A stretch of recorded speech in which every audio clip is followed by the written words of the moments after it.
at the table. We back at the table, y'all. The real table. We back at the table. And you know what that means? That means God got back with me. Now, today is a little different than any other time he has got back with me because in my mind, I don't know what I was doing, but I was doing something random. But in my mind, he gave me a specific scripture. I mean, the book, the chapter, the verse. So this one real different today because I didn't know where this was going to lead to because I'm like, you've never specifically given me a verse in my head. Somehow you've led me to it somewhere, but never in my mind. I have to go specifically figure out what this verse is about. So this week, what he gave me was Jeremiah 27:4, right? We gonna get into it in a minute, but that's the scripture. And let me go ahead and just hit you at the beginning with what he gave me as the revelation through that. He said, listen to me no matter how crazy it sounds, because I know what I am doing. If you go on your own way, okay. But I'm telling you, it's not going to serve you well. It's actually going to end up worse than what you feel I'm forcing you to stay in. I said, sir, this seems a little aggressive, right?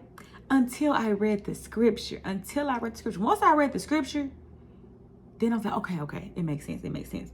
So before we read the scripture, if this is your first time here, I am K.Symone, founder of Shifting Your Atmosphere and the host of Shifting Your Atmosphere podcast. We're going to shift your mindset from where it's at to where God wanted to be. Through what? Showing up for yourself every day in all the ways. Today's journal time for showing up. So let's get into it. Now, y'all know what version I read. Now, because we started in Jeremiah 4, but I went ahead and read the whole story because you got to read the whole story to know the whole context and get everything God's saying. Now, go read it yourself. Pause and go read it yourself beyond what I'm reading because it's going to get a little long. And I know everybody's attention span is So I'm going to read the important parts, but read the whole thing for full context, okay? I might figure out how to add it in here because I want you to really read this. Now, it starts at verse 4. Now, verse 4 says, give them this charge to take back to their masters. This is the message from God, the angel armies, the God of Israel. Tell your masters this, okay? He want the ambassadors to go tell their masters, right? It says, I'm the one who made the earth, man and woman, and all the animals in the world. I did it on my own without asking anyone's help, and I hand it out to whomever I will. Here and now, I give these lands over to my servant, Nebuchadnezzar, king of Babylon. I have made even the wild animals subject to him. All the nations will be under him. Then his son and then his grandson. Then his country's time will be up and the tables will be turned. Babylon will be the underdog servant. But until then, any nation or kingdom that won't submit to Nebuchadnezzar, king of Babylon, must take the yoke of the king of Babylon and harness it up. I will punish that nation with war and starvation and disease until I've got them where I want them. So do not for a minute listen to all your prophets, spiritualists, fortune tellers who claim to know the future, who tell you not to give in to the king of Babylon. They're handing you a line of lies, barefaced lies, and will end up putting you in exile far from home. I myself will drive you out of your lands, and that will be the end of you. But the nation that accepts the yoke of the king of Babylon and does what he says, I will let that nation stay right where it is, minding its own business. Look, he keep on going, y'all. He keep on going to some more stuff, reiterating this message. Skip down a couple verses. So when you go down, it goes on to say, to serve him, Nebuchadnezzar, and his people, live a long life. Why choose to get killed or starve to death or get sick and die, which is what God has threatened to do to any nation that won't throw its lot in with Babylon? So don't listen to the prophets who are telling you not to submit to the king of Babylon, right? He tells them that again. He reiterates.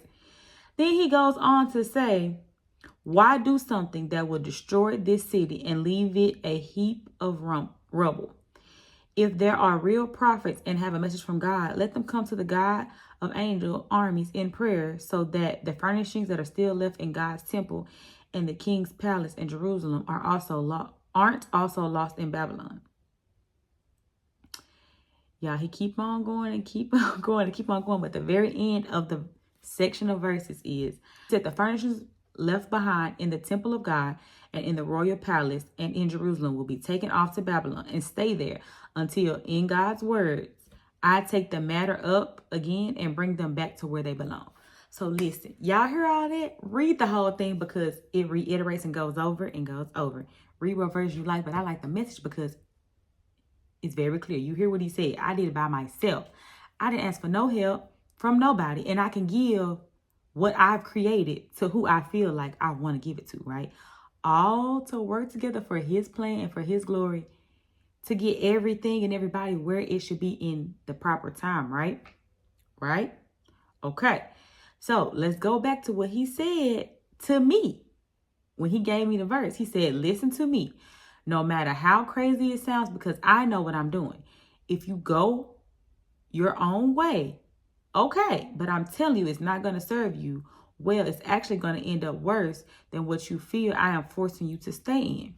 So the lesson in all that is to trust God's sovereignty and submit to his will for your life, even when it seems difficult or unjust. And the reason you're going to submit to his will is because we have to trust him and trust in the plan that he has for our lives, even when it's difficult, because when we believe in other things beyond what God has told us, it can begin to lead us away from where he wants us to be.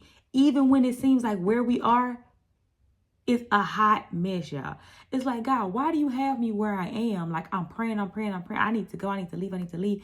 And some people will even look at you like you're crazy. Like, why are you still doing that? Why are you still there? There's no way I would still be there in what you're dealing with and what you're going through. Like, I'm out. But it's a different thing when God told you to be there, when God placed you there for a certain amount of time. As you heard in his message, in the scriptures, it's only for a certain period of time. It's only for a appointed time. But stay where I've planted you, because when you go somewhere else, when it's time for Nebuchadnezzar's reign to be over, you're going to be out of the way. You're going to be somewhere off where there's starvation, where there is, death, where there's war going on. You're going to get caught up in something else that ain't meant for you because you're not staying where I place you. You're not listening and trusting the plan that I have for your life because it don't look cute right now. Okay? Even though it don't look cute right now, if God told you to be there, put a pin in it. Hold on. Stay right there for a little minute. And I know it's difficult. I know it's hard. I know it's not ideal because, baby, I've been there. I have stayed in places for years, partially to my own choice, but even bigger than that, when I began to grow in my relationship with God, when I began to grow in my personal walk along my journey, he had me stay in places even longer than I would have wanted to stay, simply because it was a part of his plan for my life. And now looking back, because hindsight is what? 2020, When we look back, and I even look back on my life and on the things that I've grown through and made it through, when I sit there and think back, I'm like, I never would have had the growth I needed. I probably never would have survived the different times that we've shifted through in life right now.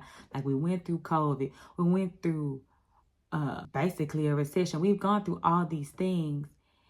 And I've gone through a lot of things. And I've wanted to leave where God had placed me so many times, so early before it was time for me to leave. And as he's saying, who knows what I thought what I was going through was difficult, but who knows how much worse it could have been for me, how much more of a situation I could have gone through, versus God using where I was to grow me, telling me to stay where I was, because at the right time, when I moved the situation how I want it to be, you still need to be where I left you at, right? Not only because you will grow there, you will thrive there, he said that you will stay where you are and take up the lands. Like, you will be okay right where he will help you sustain. His grace will become sufficient where you are to help you through that. But it's also protection. He still fed everybody. He still made sure they had houses. He still made sure they had a job. He still made sure they had everything, even though they were a servant under Nebuchadnezzar, even though it seemed like Nebuchadnezzar was not somebody in Babylon that they should be under.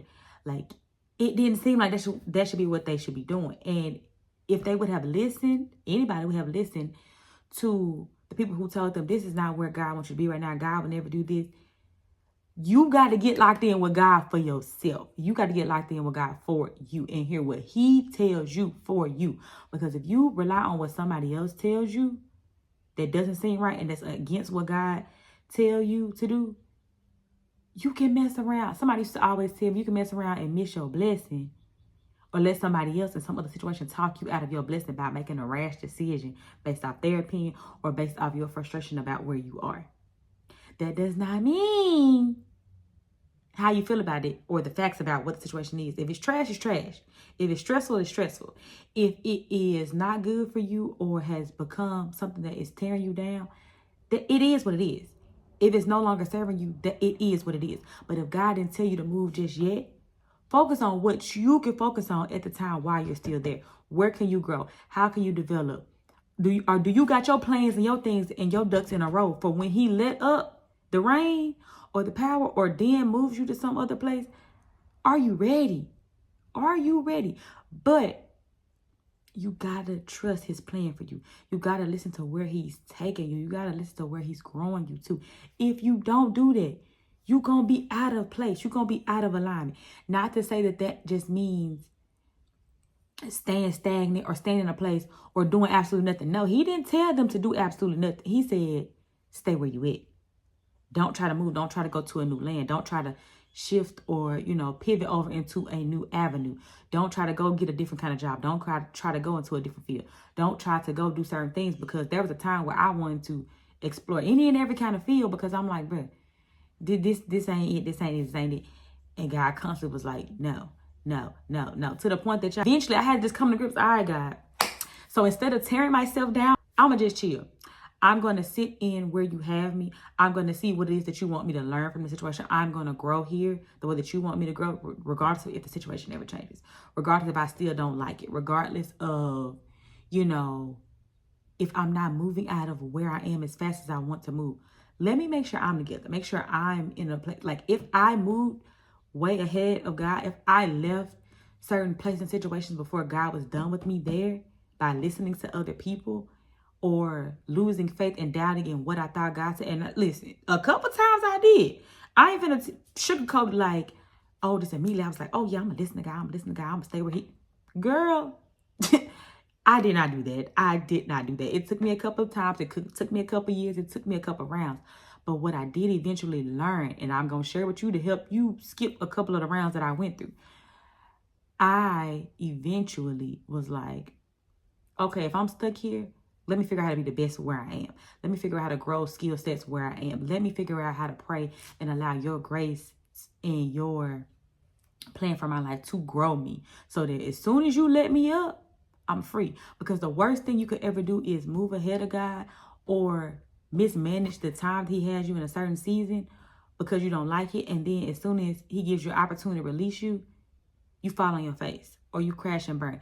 And at that point, I know we would like to blame God and be like, oh, well, that one from God, because no, 50%, maybe not. Maybe that wasn't from God, but it's also a 50% chance that you should entertain the fact that, did I mismanage the season he gave me to get prepared? Now I'm overwhelmed. Now I'm overstressed. Now I have missed the opportunity because I didn't have everything laid out. As soon as he gave me that release, that point to release what it is that he gave me, like I couldn't sit in front of you and start a podcast in a couple of minutes if I, like in a matter of days after he told me to do so, if I didn't ever begin any piece of what he told me to begin. I could not have created and went full throttle right into my prayer journals and into my planners and into my brand if I had not worked to some degree on myself, if I had not worked to some degree on the things that he had me started. If I didn't do anything once he told me, okay, cool, it's time for you to move on, it's time for you to shift, it's time for you to... Once he gave me that door and that avenue, I would have not been ready. Same thing even to this day now. If I'm not constantly developing, doing what it is that he's telling me, the next steps and the plans, even if it's not moving as fast as I would want it to move, as soon as I get that opportunity and they say, where's your business plan? Where's your proposal? Where is this? Do you have this? Do you have that? Where's the merch? I'm not going to be ready. I got opportunity to be a vendor at, some events, and I was able to prepare myself within a matter of weeks compared to if I had absolutely nothing ready, absolutely nothing in, like I would not be able to grasp at the opportunity that has been presented to me if I have nothing in the works, if I had not sat through the times that were not good, that were not easy, that were not happy, until God gave me my own path. So today, as we go through this, God said, trust him, even when it don't make sense. Listen to him and listen to the path, and don't allow other people, other prophets to get you out of alignment with what God told you. Be sure he told you now. But once you're sure he told you, don't let nobody else talk you out of that, because they can't help you and talk you back into the space once you've gotten yourself far out of alignment. Like, if these people do not submit to Babylon and they go out there and they experience war, accidentally get killed, accidentally get injured, they lose their whole family, they die from starvation, who gonna undo that for them? Nobody but God is possible to, capable of undoing it for them. But God already told them off rip at the beginning. If you go do that, I'm not coming to save you. I'm not coming to undo that, because I'm giving you specific instructions to protect you. I'm giving you specific instructions to keep you in a place that, in my own timing, to reveal what I want to reveal, to use what I want to use, to grab a hold of the people I want to grab a hold of, to provide you with what I want to provide you with. This is the path you got to go along to get there. And I'm going to need you to trust it. I'm going to need you to listen. I'm going to need you to listen and trust it with a smile. If you can't smile, pray to me to get the joy back, to smile again. I'm going to need you to do this, because it's all a part of the plan that I have for you. He knows the plans he has for our life, y'all. And even when it don't seem like, he might have forgot the plan or his plan looking a little suspect, just trust him still. Trust him still. Because as he said, what you go after on your own, or the plan or the way you try to make for yourself, is going to end up damaging you and hurting you far worse than what you feel like I'm allowing you to go through in the first place. Because let's be real and let's be honest.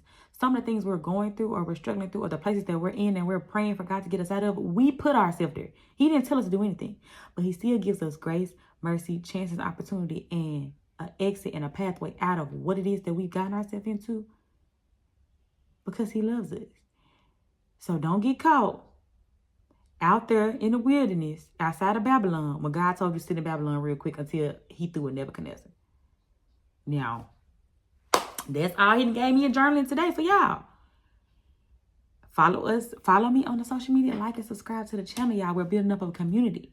If you want to be a part of the Chosen Shawties community, where we are going to support each other and remind each other every single day that we are chosen, we are heard, we are seen, and we're not going to let anybody else tell you different. Even if you're in a hard time and a hard season right now, we're going to keep saying it loud for you until you believe it too, okay? And then after that, you're going to hop on the bandwagon to encourage somebody else, okay? We're all together. We're all together. So it will always be linked to join this community. It's free. It's just a support group. It's a support group for people who are going through these different things that I share that I've been through, and you're going through them alone for whatever reason. Even if you're in a room full of people, because sometimes I was around people, but I still went through these things alone because I didn't feel comfortable or safe enough to share these things with these people.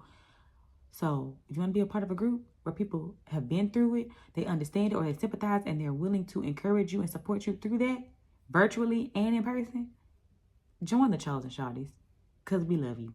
We love you already. Okay. And if you want to shop any of our merch, if you want to shop any of our products, the planners, the journals, any other things that are being constantly released each and every day, it will be linked at the bottom to join us too, to join in and shop our merch. Okay. I'm going to always be coming on here to show y'all more revelations God has given me, more experiences that he's growing me through, so that in case you don't feel like you can come to someone directly and ask for the help, you can listen to how I've gotten through it and you can apply it to your life. That's all I got for y'all today. So